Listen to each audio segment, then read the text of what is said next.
দেশের সবচেয়ে প্রমত্তা পদ্মা নদীও এখন প্রাণ হারাতে বসেছে।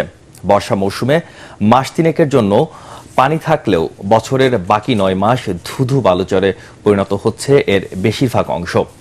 বিশেষ করে মানিকগঞ্জ অংশে এখন অচেনা জীর্ণশীর্ণ প্রসিদ্ধ এই নদী, যার বুকে ঠিকমতো চলতে পারছে না নৌযান।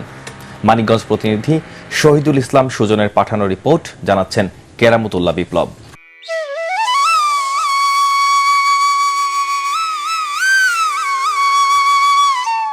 পদ্মাই একসময় ছিল নদীবহুল বাংলাদেশের জীবন জীবিকার প্রাণ।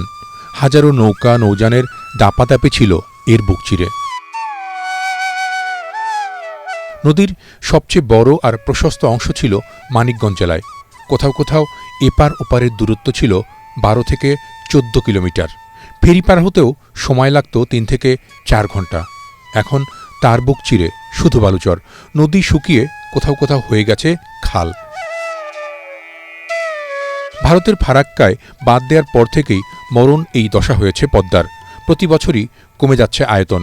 গেল ৪০ বছরে বিশ্বের অন্যতম বড় এই নদীর আয়তন কমে প্রায় অর্ধেক হয়েছে বলে জানান নদী গবেষকরা। পদ্মা নদীর বেঁচে থাকার বিষয়টা শুধুমাত্র বাংলাদেশের উপরে ইচ্ছার উপরে নির্ভর করে না। আমাদের যে উজানের যে দেশ, সে উজানের দেশের একটা গুরুত্বপূর্ণ ভূমিকা আছে। আমাদের পদ্মার যে পানি চুক্তি, সেই একাধিক চুক্তি হয়েছে। কোনো চুক্তিতে গ্যারান্টি ক্লজ আছে, কোনো চুক্তিতে গ্যারান্টি ক্লজ নাই। আবার কোনো চুক্তিতে ভাটির দেশের মানুষ হিসেবে, ভাটির দেশ হিসেবে আমাদের অধিকারটা হচ্ছে এই পদ্মা নদীর মূল পানি প্রবাহের উপরে। ওয়ালটন ফ্রিজ কিনে অনেকের মতো আপনিও হয়ে যেতে পারেন মিলেনিয়াল। সেরা পণ্যের সেরা অফার। নদীতে যদি পানি না থাকে, নদী যদি শুকিয়ে যায়, তাহলে অনেকগুলো বিরূপ প্রতিক্রিয়ার সৃষ্টি হয়। এক হলো পরিবেশের একটা বিরূপ প্রভাব পড়ে, আরেকটি হচ্ছে পানি না থাকলে স্বাভাবিক কারণেই পানির সাথে যোগাযোগ যে ব্যবস্থাটা সেটা বিপর্যস্ত হয়। পানির মধ্যে মাছ থাকে, মাছ যদি না থাকে তাহলে জেলে সম্প্রদায় যে মাছ আহরণ করে জীবিকা নির্বাহ করে সেটা বন্ধ হয়ে যায়। পানি না থাকলে ওই পানি দিয়ে যে শস্য উৎপাদনে ব্যবহার করা হয় সেটিও বন্ধ হয়ে যায়। পানি সম্পদ মন্ত্রণালয় আছে, আমাদের নৌ পরিবহন মন্ত্রণালয় আছে, আমাদের নদী সংশ্লিষ্ট আরো অনেক মন্ত্রণালয়ের সঙ্গে কাজ আছে, কিন্তু কেউই নদীর সংখ্যা নির্ধারণ করেনি।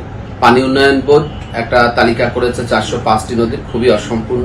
নদী শুকিয়ে যাওয়ায় এই অঞ্চলে যেমন তাপমাত্রা বাড়ছে, তেমনি জীবন জীবিকাও হারিয়েছেন লাখো মানুষ। একসময়ের সুজলা সুফলা নদী তীরবর্তী গ্রামগুলো এখন ফসলহীন বালুচর। ২-৩ হাত উঁচু এসে ঢেউ পড়তো, এখন তো নদীতে ঢেউ নাই, কিছু নাই, একদম নীরব। কার্তিক, অগ্রহায়ণ, পৌষ, মাঘ, ফাল্গুন, চৈত্র, বৈশাখ, এই কয়েক মাসে একদম পানি থাকে না নদীতে।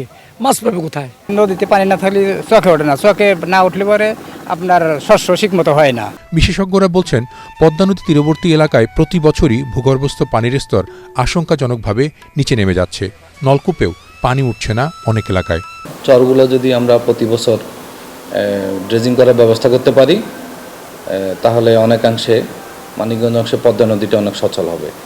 এছাড়াও হয়তো উজান থেকে শুকনো মৌসুমে যখন আমাদের পানি প্রবাহ প্রয়োজন, তখন হয়তো পানিটা আমাদের আশানুরূপ না পাওয়ার কারণেও পদ্মা নদী হয়তো শুকনো মৌসুমে কিছুটা মানে মূল প্রবাহ বাধাগ্রস্ত হয় বা পানি একটু কম থাকে। নৌপথ সচল রাখার জন্য মেনটেন্যান্স ড্রেজিং, প্রতিনিয়ত ড্রেজিং করে যেতে হবে যেখানে নাব্যতার সংকট আছে। এছাড়া আর পরিত্রাণের আর কোনো উপায় নেই। আর যেটা হচ্ছে যে আমাদের যে লোকাল যে নদীগুলো আছে, যেরকম এই পদ্মা নদীর অনেক শাখা প্রশাখা আছে, এই শাখা প্রশাখাগুলোতেও আমাদের প্রতিনিয়ত নজরদারি বাড়াতে হবে।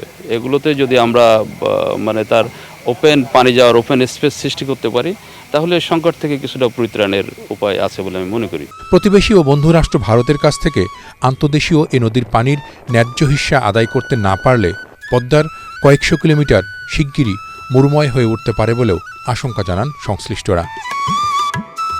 Bureau report, ATN Bangla.